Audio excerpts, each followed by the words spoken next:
started travelling Europe full-time in a van. First of all, we're going to tell you how we travelled when we first set off 18 months ago, and then we're going to talk about how we travel now, and then by the end of that hopefully we'll find out what we wish we'd known when we started. Yeah, the difference between a new van lifer and a more experienced van lifer. Yep. When we set off in our van in June of 2019, we obviously didn't know what we were doing, but we did have this vague idea that we oughtn't stay anywhere more than 1 or 2 nights.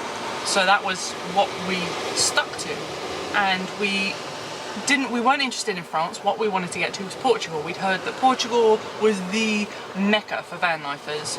Seen it on Instagram, seen people talking about it in vlogs. It seemed to be all about Portugal, didn't it? You were in Europe. So we thought, alright, we'll go to Portugal. So we zoomed through France really, really fast. We got to Spain. I want to read it down. We were in Spain on day 5. So we left England on day 1 and we hit Spain on day 5. And that was with getting lost loads. We spent a whole day getting lost. Driving in circles, which is literally. Another story. Yeah, story for another day. So we were in Spain on day 5, we were in Portugal on day 8. And all of this time we're just travelling as fast as we could. And when we got to Portugal, what did we do? No. Worth pointing out that we went to Portugal via the north, so we went through Bordeaux and then up the top towards Bilbao and then all the way around, so we did the real long journey to Portugal, so we started in the north of Portugal. Yeah, and it was the end of June, so it would have been beginning of July when we reached Portugal, so we thought it was going to be prime summer weather and we'd spend some time on the coast, and we could, we didn't mind travelling really fast for that first week to get where we were going, and then we thought that we would take it easy and discover the real van life. Unfortunately, at the exact moment that we hit the Portuguese coast, the whole rest of Europe was having a massive heat wave. All of Europe, Spain, France, the UK that we'd left, everyone was really, really hot, apart from this little sliver on the coast of Portugal. Yeah. It was stormy, wasn't it? And it was grey, and we had trouble with our solar. So yeah, van life's not always what you expect to be that turning up at a park up that's not available for some reason, or the weather's not playing ball, so you're in the middle of summer and you think it's going to be roasting and it's raining and wet and cold. Yeah. And when we set off, because there were 4 humans then, there were us and Rosie, we also had Phoenix with us, who was going to just spend 6 weeks with us. So that then changed how we needed to. We were trying to fit in and do things that all of us enjoyed. We're quite flexible, but Phoenix really wanted to do a lot of surfing, and we'd heard that the coast of Portugal was good for surfing. Yeah. You like a bit of bodyboarding. And Rosie and I enjoy beaches, so that was what we were aiming for, and unfortunately the weather didn't play ball. And then on the few times that we got really nice warm weather or what have you, then the sea wasn't suitable for bodyboarding, it was just flat. Yeah, so that was a bit disappointing. The sea was flat, and the waves were huge but breaking in the wrong place, so you couldn't surf. Yeah. And we didn't yet have the work-life van balance yet, so each day we would wake up, kids would have great long line, and we would get up and do a few hours work, and then we'd get the kids up and then breakfast and so on. It all kind of dragged on. Then we had to pack up the van.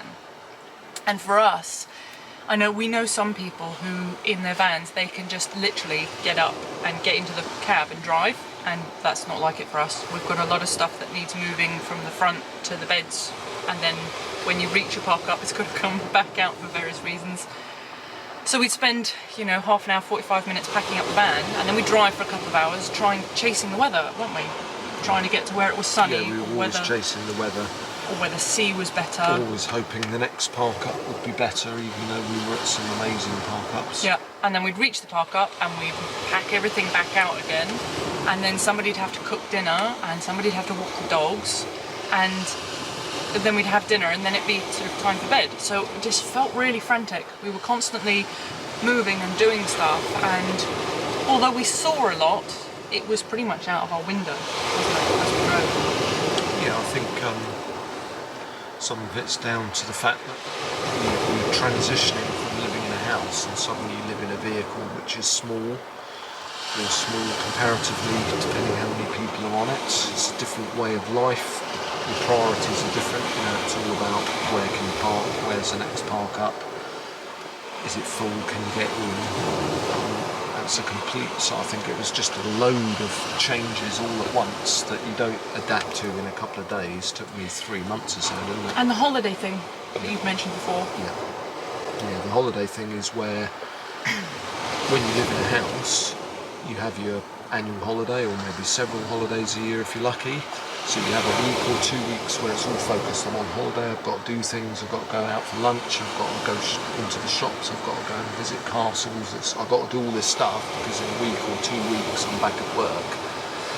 So although we weren't on holiday and we were then living in our van full time, we still had that mindset, which takes a while to get rid of the conditioning and change your mindset so you're not on holiday, even though it might feel like you are a lot of the time. Yeah, and we had the added pressure that we did only have this 6-week window before we had to have Phoenix back in the UK.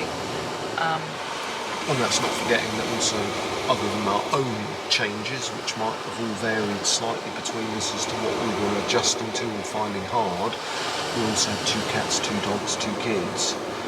All of us all having different, you know, whatever it might be, you know, the space is a bit claustrophobic, or the cats wanting to go out, or whatever it might be for each individual being. Yeah, it was stressful, wasn't it? So it took a while to adjust. Yeah. And the other thing that I thought we were going to, as soon as we were in van life and we'd hit the coast of Portugal, I thought we were going to be meeting other van lifers. I'd seen so many people on Instagram and in YouTube videos and so on where people in vans just happened to cross other people in vans and they'd have a great time and they'd have campfires and they'd chat or they'd end up travelling together for a bit, and that didn't happen. And I was really surprised and a bit bummed out by it, really. We travelled the whole coast all the way down Portugal, and we finally we got to a place called Quarteira, which sadly is no longer suitable for van lifers anymore. But when we got there and we were sitting out round our van one evening, a couple came over and said hello, and they sat down with us and we had a nice chat. They were really nice, weren't they? Yep. And that was the first taster that we had of what it could be like. But I think, again, I don't think it's so much that we didn't meet friendly people. I think it was more that we were keeping ourselves to ourselves without realising it. Yeah, I think it's like the analogy I gave earlier when we were talking about it. It's like when you live in your house, in your neighbourhood. We lived in our house in Aylesbury for, 3 years or something like that? And we didn't know any of our neighbours. We said hello to a few people, but we weren't particularly sociable, and we weren't the sort of people that say you were walking down the road with a dog and you bumped into a neighbour and went, hey, who are you, where do you live, I'm Don, do you want to pop round for a beer? Yeah. You might nod and say hello, or might not even do anything, you just walk past and you're in this kind of insular bubble, and I think that followed us into van life, so we arrived at places where there were lots of opportunities, but we were just in old school house dwelling mode, whereas now I think we you know, you arrive, there's 1 van, 10 vans, or however many other people at your park up, straight away I usually go over and say, hey, do you want a beer, or here's a beer, or how long have you been here, or what's it like? Wave and say hi to anybody that walks past, even if they don't look friendly to us. We just, hi, hello, how are you? And then of course it took us quite a long time actually to find other people. I can't remember how long it took. It was maybe about 9 months, I think, before we met people, and then we started hanging out and we would spend time together or travel together for a little bit. So yeah, that whole first chunk was really fast. As I've said, it was 6 weeks. We've got it written down. We were in Spain on day 5, Portugal on day 8, Spain again on day 19, back in France on day 31, and back in England by day 39. And when you say it like that, you realise just how we must have motored. And that was the whole way. Coastline, so like all the way around the north, all the way down the Portugal, up the Algarve, south of Spain, and then all the way back up. Yeah. So it's a massive area. We did see stuff. We spent a day in Seville, which we all enjoyed, and we went to the Wild West. Where's that? In Tabernas Desert. Tabernas Desert. We went to this Wild West place that was used as film sets for some of the old spaghetti westerns. That was really cool. Yep. We saw lots and lots of wildlife on our travels. that Yeah, was we really did cool. loads of stuff, but I think it was Visited still that places. holiday mode. It was way rush, of rush, rush. travelling. It Yeah. was dum dum dum dum. It was So, I've done it again. so As a comparison, how we live now, we've gone almost completely the opposite. So we get to a place, and then if it's nice, then we put down roots for a little while. We've got several favourite park-ups now along the coast of Spain, and we just stay for weeks sometimes. yeah. Or we might stay for a week or two and then move to a different one for a week or two and then come back again, which is what we're about to do. And there's so many wonderful things about doing that. Some of the wonderful things is, first of all, you've got the sense of community. So you've said about being friendly to people. The beach that we're at the moment, we've been here for a good old while, and we were here for a good long while in the summer. So we've gotten to know some of the locals who seem to stay here all the time, or they do the same as us, they keep coming back. So we know them by name, we're all friendly, we can sit around the fire together or have a chat in the daytime, that's all nice. You've got these little temporary communities as well that you find sometimes just for a day. So in the summer, when the beach was a bit busier and there were locals coming down, there was a day where a woman was here with her son and her husband, and the son got stung by a jellyfish. And when I worked out from what they were doing on the beach that was what had happened, I popped over there with some vinegar and water. Vinegar's not the kind of thing you bring to the beach, so they were really grateful and all happy and very thankful. There was another girl who fell over one day and hurt herself, and some other van lifers went over and offered assistance. They had first aid kit and so on. And that's really nice, getting to know people, almost being part of the local town's community. There's also all the litter picking. Van lifers do a lot of that, don't they? Yep. And that's part of being here. Yeah, so when we came back here this time, there was 10 vans here, and 5 of them were here when we came in the summer. Yeah. So we already knew all those people, so it was like a reunion almost, wasn't Yeah, it? yeah. Which is nice, and that's obviously the longer you travel, the more that happens. And I think once you've become more of a veteran kind of van lifer, you stay in touch with people, or people seek you out because they know you might be travelling to a similar place as them. So Yeah. then you get people saying, "Oh, I'm going here, let me share you this great park up that I know." Yeah, that's actually a couple of our really favourite ones from this summer. They've been given to us by friends with vans, and they've said, "Oh, we know this great spot," and it's not on any of the apps, so come here. That's cool. And then you've got the sort of sharing kind of family feel of everything. Somebody up the way wanted a lemon, so we gave them a lemon, not expecting anything. Later in the day, they brought us over a bowl of homemade dal that they wanted to share with us. We cook for a guy that lives over there. He lives on his own in his van. He can cook for himself, but it's nice to cook for others and share. Yeah. And you had the other guys down at the end, they're Spanish. Yep. And they offered, they made a big batch of couscous and offered for us to go up and have some of that. That's really nice. I like that. Rosie and I went up and sat and had dinner with them.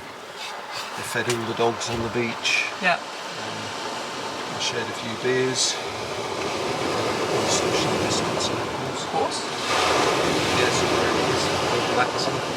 And the other wonderful thing about staying in a spot for a decent amount of time, it's got to be more than a week, maybe even more than 2, is you really get in touch with the nature. And it's not the same as if you arrive at a park up and you hop out your van and you're in nature. It's deeper than that. You get a real connection and an understanding of what's going on out there. So you get to know where the sun and the moon are going to rise and set every day and at what time. You get to know the sea and the different shapes. It's not just wavy every day. Some days it's absolutely flat with a little ripple. Some days it's huge crashing waves. And you get to know that by the weather. So you can go, oh, well, today is this kind of weather, so tomorrow the sea's going to do this. And we've started to get that right now, haven't we?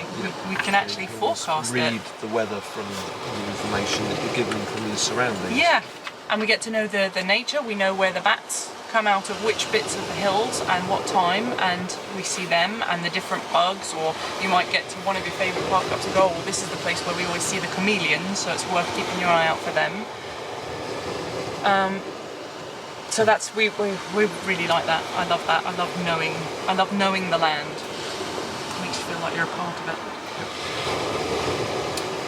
And so those are our 2 the two polar opposites of travelling, rush, rush, rush versus sticking in one spot and really getting to know it and digging down. So yeah, that would be advice as well, isn't it, for anybody that's either embarking on van life or they're spending a long period travelling in a motorhome, to travel slower, appreciate more. It's obviously spreads out the cost of your diesel as well more. It's far more relaxing to do less driving. It is. And then if you stop longer in places, you're more likely to form friendships and meet people and get to know people. Yep. And of course you can always use your park up as your base. So you might be parked somewhere like this and intend to stay for 2 or 3 weeks because it's just so wonderful. But during that time you can go off for little day trips. You can go into the mountains for a few days, or you can go and investigate the local castles or what have you. We haven't done that this time round because with COVID it was just too much having to have masks on in the cities and so many things being shut and so on. So we just decided, well, we'll just stick with nature with this. To summarise, what we wish we had known. What can we take from that? So, I guess for me, it's what you've said. So it'd be travel slower, appreciate what you find, and then spend longer appreciating it. Yep. I wish we'd known that it's all right to just approach people and say hey and invite them round for a beer. Because we just didn't. Not that we didn't think it was all right. We just maybe were too shy. Yeah, I think it's just a change in mindset. You know. Yeah. The more you speak to people around you, the more you get something back. Yep. You know, and if it's as simple as knocking on the door and saying, hi, do you want a cold beer? And they go, oh, lovely, thanks. And you have a little bit of a chat, and then maybe an hour later they come over to your van, maybe with another cold beer or maybe with some olives, or, you know. And then if you're here then for a few days or a week, then that builds up, and then you maybe spend time around the fire and the barbecue together. Yeah. They introduce you to their friends, and then suddenly when you come back to the park up in 2 months' time, some of the people you met before are here again, so it's, you know, it's far more sociable. Oh man, I got the most amazing greeting because when we got here, there was one set of people here, and then a guy arrived who'd been here in the summer. He arrived and he gave me the biggest, oh hi guys, so lovely to see you, and that was really nice. It's like, oh, I guess I'll come home. That's lovely. Is there anything else that we wish we'd known? Oh, I've got one. It's got nothing to do with travelling, but I do wish that I had known that Bogey was going to be terribly incontinent and that we ought to bring lots of nappies. We didn't know that. No, when we set out in our van, Bogey was just starting to enter in sort of dementia stage. Yeah. So when we left, he had a nice bed, he wasn't wearing a nappy, he wasn't incontinent, he had the odd accident. Yep. But within the first month, he went from that to being almost completely incontinent. Yep, and every night. Trying to deal with, oh my God, you wake up in the morning and he's unfortunately wet himself. It wasn't nice for him, wasn't nice for us. Big puddles every morning. Sometimes you get out of bed and we have got a high bed, so you have to drop down and you can't see the floor, and you drop down and you're in a puddle. And go, oh no, Bogey, that's not good. We've got that off to a T now. Yeah. Bogey's now in a nappy every day when he's in bed or when we're driving. Yep. And that works for him and us. Yep. And we've made it, you know, work on the van so that he can have a quality of life in his old age. Oh, I tell you what, when we set out we didn't have these swivel seats in, and I wish we had known how amazing they would be, because we owned the swivels when we set off. We'd just chosen to not put them in for whatever reason. I don't know, maybe we ran out of time. But yeah, so we had them, and I wish we'd known just how amazing they are. So if you're building your van and you're considering maybe, definitely recommend it. A game changer, aren't They really are, yeah. Because even if it's really hot and sunny out, you might choose to sit here because you've got the shaded from your windows, and you can still sit inside the van. Obviously when it's rainy, we can all sit around the table and eat dinner and stuff like that. It's just been a huge, brilliant thing. Better for work as well, isn't it? Yep. I find it amazing that when you talk to people that are not van lifers or that are new to van life, just how much my mind has changed in the 18 months that I've been in a van. You don't really notice it when it's happening little by little, day by day. And that is things like, you know, travelling less and enjoying things more and having a much more relaxed, sort of laid back attitude to life. But I hadn't actually realised how much my mind's, which would sound like a hippie transition from a house person to a more free person, both physically and mentally speaking. I feel much more free as a person, not just because you are physically free moving from place to place in a vehicle. Yeah. So I think the new van life is, I would say, give it time as well. It takes a lot longer than you think for your brain to get into the swing of the lifestyle. Yeah. And you were quicker than me, weren't you? You said you were quite concerned that I maybe wasn't going to like van life, because for 3 months I was a bit negative, wasn't I? Every so often you just pop out with, not sure I can really get on with this van life. And I'd be thinking, oh my god, don't say you want to get a house again, because I'm loving this, it's brilliant. Even when we were going fast, even when it was hard work, even when it was all a bit stressful, I still preferred it to the house. It's just something about being in a different place every day. It doesn't have to be a different place every day, but having the option to be in a different place every day, you know?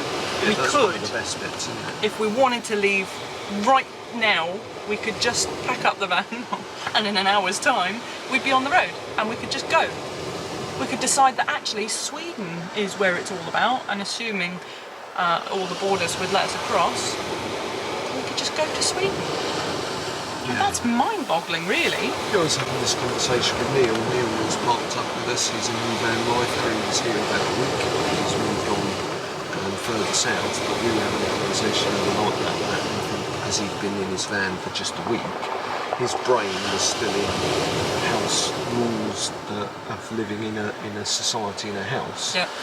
So I was trying to get across to him that you're completely free, mate. So you could decide tomorrow that you want to go to Sweden, to use your example. So then you get Google Maps out, maybe park for night. You look at how can I get to Sweden. Obviously in COVID you can look at what are the restrictions on the borders that I need to get to Sweden, and assuming that was okay, which it probably isn't at the moment during lockdown, but assuming it was, he could then make the decision, right, I'm off to Sweden in a week. I'm going to take 3 weeks to drive there. And then when he's in Sweden, he might think, great, I love it here, I'll spend a couple of months here. And then after that, he might think, actually, I want to go to Morocco now. So then he plans to go off to Morocco. Or he might think Sweden is just the best place ever. I'm going to stay here for a year. Yeah. And stay for a year. Because you can. Yeah, so that's amazing. One of the best things. And I don't think you really fully appreciate that when you first move on your van. And you kind of know that option's there, but you're not in that mindset where you just go, you know, we intended to be on our van for maybe a year, and I think that's how we managed the box. That's true, I don't think we we've were ever in a said house, that before. now we're going to be in a van, so we'll do that for a year. It feels kind of safe, it's not too long, not too short. Yeah. We can get loads done in a year. So I think I like that when you're in a van, as well as being completely mobile from a van perspective, I think your brain becomes in tune with that. You suddenly realise that you can go wherever you like, wherever you fancy, for whatever reason, for ruins or whatever it might be. Get a bit bored, move on. Feel like, I mean, right now it's gorgeously hot and sunny outside. Really, really hot, so hot you've got no shirt on, that kind of hot. And if we decided that we fancied to play in the snow, we could drive for about an hour and a half, maybe 2 hours, and we would be on a snowy mountain and could play in the snow. How amazing is that? That's so cool. Yeah, because we were travelling with John and Mandy a week or so ago. It's more than that now. Wasn't it? It feels like a week or so ago. And they decided they wanted to go up to the mountains, and they were sending us pictures, and they are literally probably an hour and a quarter from us. So we're on the beach, it's probably 26 degrees today. A couple of days ago, they literally, their park up had 3 or 4 inches of snow, and they were throwing snowballs. That's mad. You've got the different little microclimates in Europe. From radically roasting hot to really snowy and skiing resorts up the road and all that kind of stuff. Yeah, fantastic. So yeah, don't limit yourselves, says Uncle Dom. Yeah, that's it. I'll get myself a beer.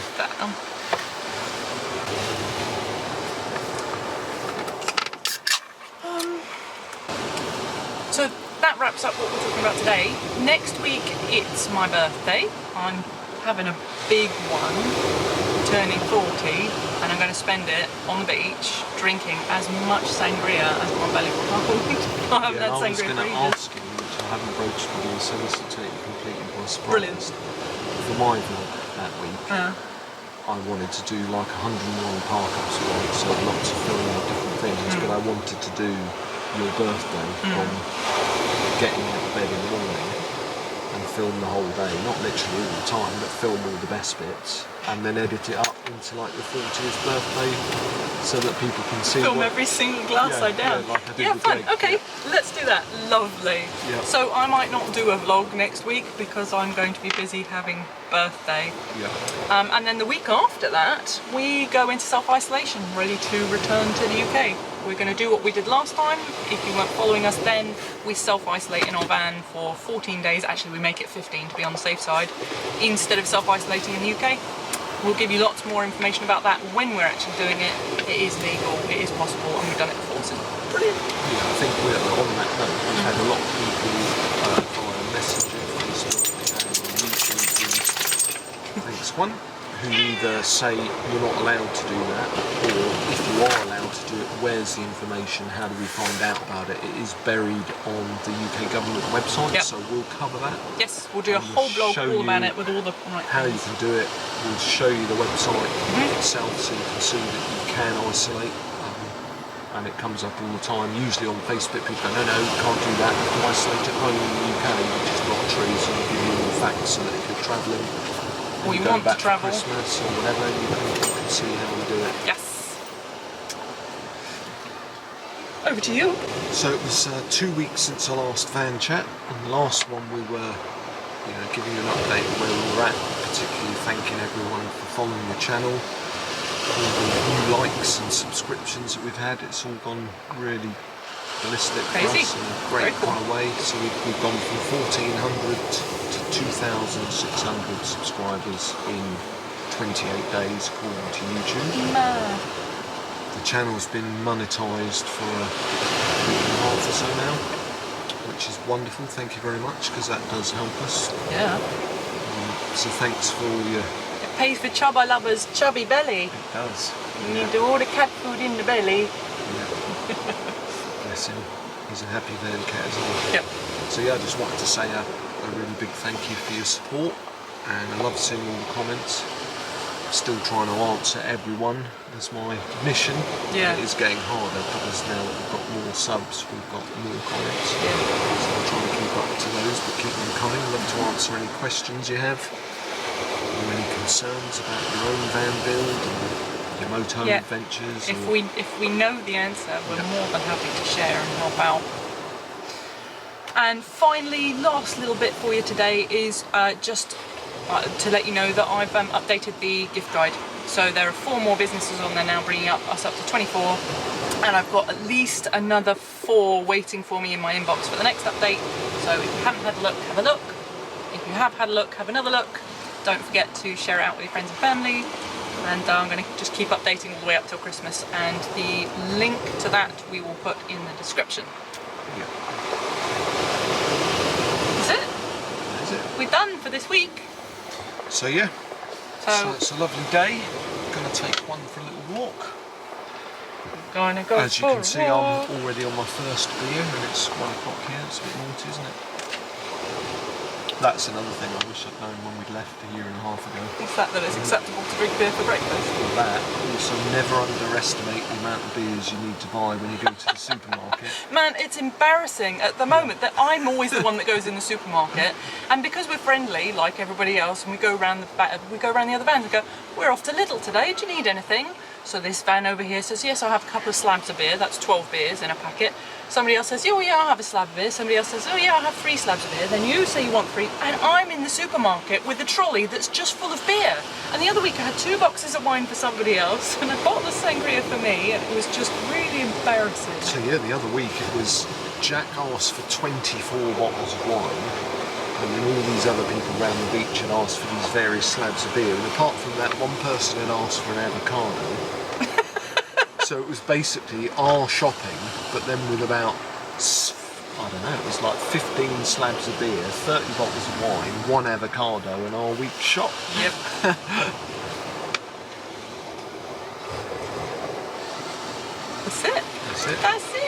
we got the telly. So great time, great life. Thanks for watching. Bye bye. Thanks for following. It says Morpheus. And if you really enjoy our channel, perhaps share it out for us. That would be Morph says appreciated. like and subscribe. Like and subscribe. Get me more bickies. Biscuit Biscuits. for my belly. I need biscuits for my belly.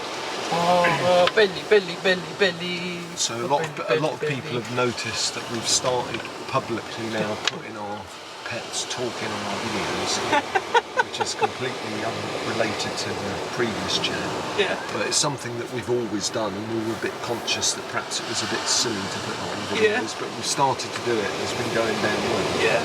So When they do, they have always talked in voices, that's just it. But they've evolved as well, because for some unknown reason, when we first had Hoagie, who was a London street dog, he had a Spanish accent, didn't he? He did, yeah. He used to say, "¿Qué?" all the time. He'd say, "Oh, Bogey, do you want to go for a walk?" And he'd go, "¿Qué?" But then we got Juan many years later, and Juan had to have a Spanish accent, because he's Spanish, so then Bogey turned into London street dog, innit? Nah, I don't eat that, love. I like a nice bit of chicken. You what? You want me to walk down there? I ain't doing that. It's a biscuit. And Morph's like out of a I can't think of the Guy Ritchie gangster film. Sometimes, yeah. It's like, all right, mate, give us a biscuit, or I'll shoot you. Can I sit on your lap, Mum? I like a nice lap. Yeah, that's what we're here to provide me with, biscuits and that. Don't shake my belly. Give it a rub. Actually, I quite like that. And then Leo, of course, because Leo was teeny tiny when he joined us, he had a teeny tiny voice, and his meow has always been really like. It's still the Morph same, goes isn't it? meow, and Leo goes meow. So Leo walks over to me. Yeah, he's very So shy. squeaky. He's shy and squeaky, then, isn't Can he? I have a bit of dinner, please? And Morph did come off the farm, so he's a bit of a bruiser, isn't he? He's like, all right, chicken, what are you doing in my area? I think we've digressed enough for today. I think we have. So Thanks you for can cut listening to that. our waffle, and we'll see you when I'm 40. For your vlog. Yeah. I can You want me to drunken vlog? No, I'm going to film it all, warts and all. The 40th birthday on a van.